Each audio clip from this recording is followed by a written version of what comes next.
interested in multisim. We'll probably introduce multisim into AC. Normally we get around to doing it DC, but we just ran way out. We just ran out of time. But multisim is a circuit simulation. So if you want to look at, so you can install it from your one that came with your MyDAC, that disk, and you should be able to use your code that came with the MyDAC, not the software package. And you should be able to get the version of Multisim on there. But if you went down and you go to all programs, once you got it installed, and you should be able to just download the Multisim too and then use your code that came with the MyDAC, either way. And then you click on Circuit Design Suite, and then it just says Multisim. So there's Multisim, and then there's also a utility board. That's how we fabricate printed circuit boards. But we'll get into that a little bit later on in the AC where we get a little bit more time. Are they separate downloads or not? No, all utility board comes with Multisim. Yep. So anyways, once you open up, if you open up Multisim, I just created a, let me just create, so if I go File, New Design. So this is what we call our workspace. And we can go ahead and simulate anything we want. If I do a right mouse button on my workspace and go to Place Component, I can do my voltage sources. So we'll just use our DC power. There it looks like the symbols that we've been seeing. Click OK, I can pop that in there. I always need a ground, and you always need a reference point. So Multisim always needs a reference point, so I know I need a ground, so I'm going to just pop a ground in there somewhere. And then if I just want to throw, I got diodes, transistors. I mean, there isn't a component that you can't find in Multisim unless it's a unique or custom proprietary type component. But otherwise, there's either an ideal one or an actual one.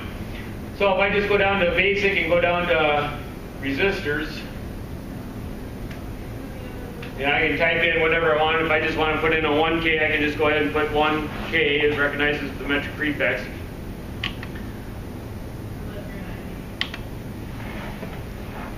We'll put in about 3 of them here. Then I'm just going to rotate it so they're all straight line here.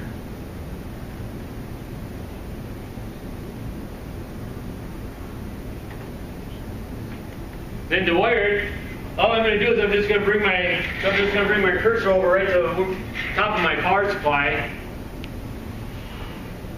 Then I can just go ahead and bring it right down to my components. So I'm just going to put in some wires here.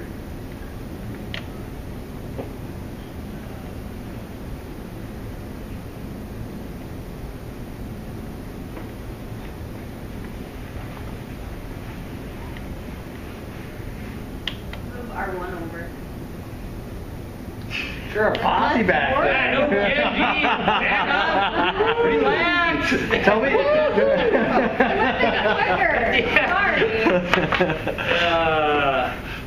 Yeah, and then I got to make sure I get my ground in there. And again, I can put my ground anywhere I want. So then once I get that, I'm just going to save it so we don't. Sometimes Multisim, it's a very complex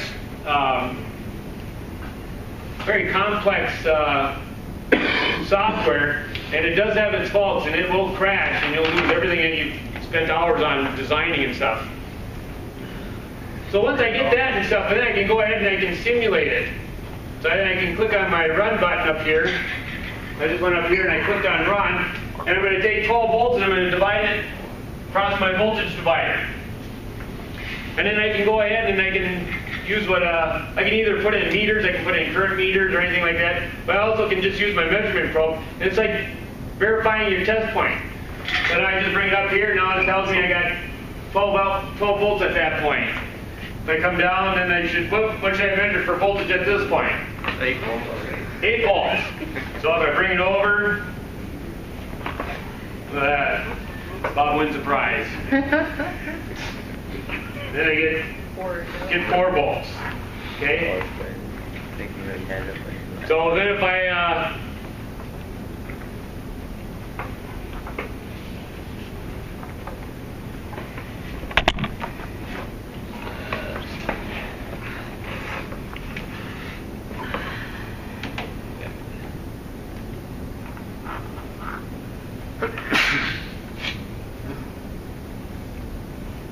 Okay, now I move my ground up to here. And I can do the same thing. I can go and use my probe tool. So now what would I measure at this point here? What would I measure for voltage at the top of R1? 0. 0. There you go. Brad gets surprised. Then now this time I'm going to get my -4, -8. -8. Because all test points require what? Clarity. Even Multisim even does that. And then so down here, then I would get my -12 volts. So you can set up some really simple circuits, and you can create very complex circuits. I mean, like I said, there isn't a component in there. You can even do your digital circuits on there. Why do we have a MyDAC? Yeah, because you remember, just because like we were talking about superposition, doing it on paper is a lot easier than actually physically wiring it up. Yeah. But you can even do your Boolean algebra and everything on Multisim. You tell me? Yeah, it does. It has all the little logic things and stuff, and logic analyzers and stuff like that. Yep. So then if... better get an A in digital now. So I'm going to shut this one off. Here, I'm going to just minimize this one. It's like too late now. So again, now, so we can go ahead and make... So this is one of the assignments I used to give people. But they used to have to... This is the ones that they had to reduce down to one resistor and calculate all the currents and all the voltages and stuff like that, but we just run out of time. So you used to give, so basically, are you saying it's our... Is it our test I'm now? just a big old cupcake. Didn't have it made. God. I almost feel like I'm Tom. So, what kind of, so then again, I can go ahead and run it. I've ran this one for a couple years now. But then I can go ahead and I can, calculate all my test points, and I can go ahead and measure all my test point voltages. And see what I, and then record all what my measured voltages were.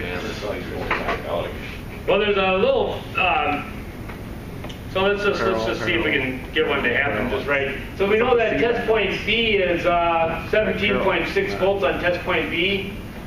Well, there's kind of an equal option in here. If you go under simulate, and you go down to automatic fault option, and if you want to practice your troubleshooting, this is a great way of doing it. So what we can do is we can tell it to,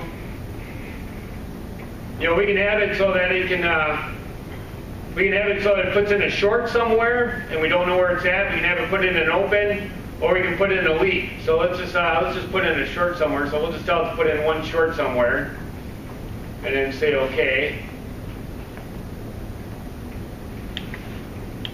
Assuming that R1 wasn't the one that's going to put in a short, so it's going to put a short in one of these resistors. We don't know where, or even in the power supply, anywhere to put in a short. Assuming that it doesn't put the short into R1, and it puts in a short somewhere else, what would you expect test point B to do? Increase or decrease in for voltage? Decrease. What'd you say? Decrease. Decrease. So let's just see if that's what happens here. And if I go and I go back and I bring it over, and it did. It went down from 17.6 down to 17.4 volts. So one of these components has a short in it. Okay. That was just like, anyone notice that? Okay, here's 17.4 volts here, and test point C is 17.4 volts. I found it. Anyone have any idea which one is shorter? I think we found it. I think we found it. Believe me, it doesn't work that way on the field. Oh no, you go through everything first. So then if we go, okay, well, we know that R2 is shorted. Let's see, I can't remember if I have to. It's been a while here, so I can't remember if I have to.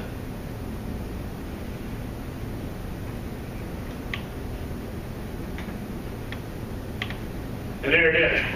So what I did is I went on to properties, and I took a look to see if I was correct. I went to properties, I clicked on fault, and then it says, yep, it shorted it out from pins 1 and 2. So pins 1 and 2, every component has a pin number. So here's pin 1, here's pin 2, and it just said, yep, they put in a short between pins 1 and 2. If I would go to any other component,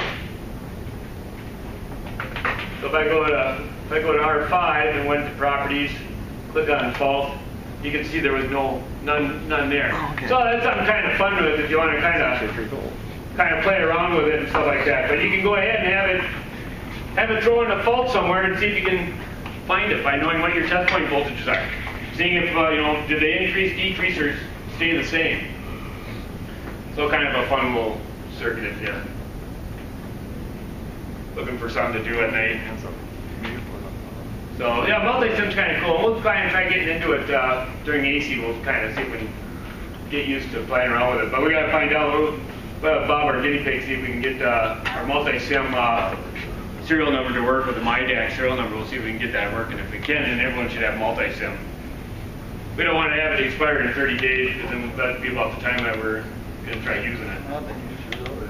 So there's a little quick brief tutorial about Multisim if you want to start playing around with it. So, all right, so I don't have anything else other than I'll probably hand out your grades. Let's see, today's Thursday, right? Yep. So I'll hand out your grades tomorrow, so you kind of have an idea what you got for a grade going into your finals, so you know what you need to get for your finals to pass. So I'll print it out for up to Lab 9, since Lab 10 through 13 aren't due until next Tuesday. I'll just print it out. So whatever's up, everything that's been due up to Lab 9. Yeah? 13 is due when? Tuesday. Yeah, so we got 3 days. That sounds really. Yeah. Yeah, because Wednesday's our final. We're done, and that's going to probably. A lot of people. The final is pretty. It's pretty complex. There's quite a bit there. If you know your material, most people can get it done within. I've had them get it done as soon as a half hour. And I've had some people that had to come back and go down to the testing center and finish it up. So some people will do it in a half hour to 40 minutes, and others will take the full 2.5 hours. So, but it's it's got all the multiple choice. From all our question packets that we did through our iClicker, definitions, color codes, a troubleshooting circuit that's very similar to this, superposition, Thevenin's theorem. So it's got a little bit of everything. So I think it's pretty complex. So, but it isn't at the same time. It's very straightforward. I just wanted do you understand the basic concepts? I think I even leave all the rules of superposition and Thevenin theorems on there for you, so all you have to do is follow the rules. So, all right. I don't have anything else, so if you want to, you can stick around. You can work on your troubleshooting number 3 and see if you can get that going. I can help you out with that, or otherwise you can go into the lab.